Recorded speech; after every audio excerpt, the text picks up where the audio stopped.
Bonsoir tout le monde. Alors, dans cette présentation, je vais vous montrer comment générer sur SPSS la statistique du test de non-autocorrélation des erreurs d'Urban-Watson.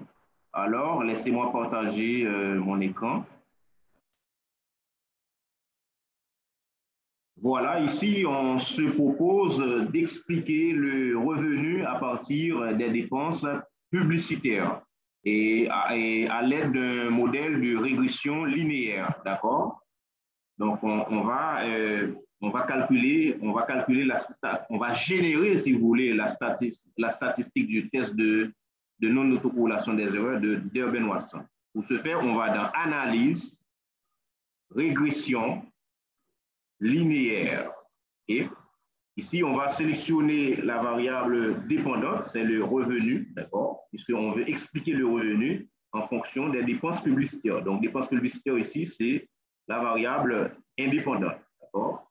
Après avoir sélectionné les variables, la variable dépendante et la variable indépendante, on va dans Statistiques et puis on va sélectionner Urban-Watson et le taux est joué. Et puis, on fait poursuivre, puis OK pour générer les résultats. Donc, je vais afficher la nouvelle fenêtre pour que vous puissiez voir les résultats.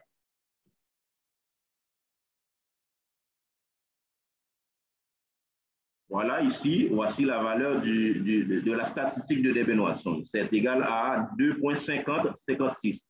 Donc maintenant, c'est la statistique de Urban-Watson et correspondant à un modèle avec une seule variable explicative.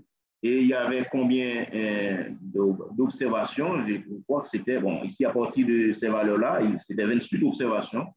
28 observations. Donc, à partir du nombre de variables explicatives, une seule variable explicative, ce sont les dépenses publicitaires, et 28 observations. Donc, à partir de ces deux valeurs, on va situer, n'est-ce pas, la statistique de Urban-Watson dans la table de Urban-Watson, d'accord? Dans la table de Urban-Watson, comme je vous ai montré tout à l'heure.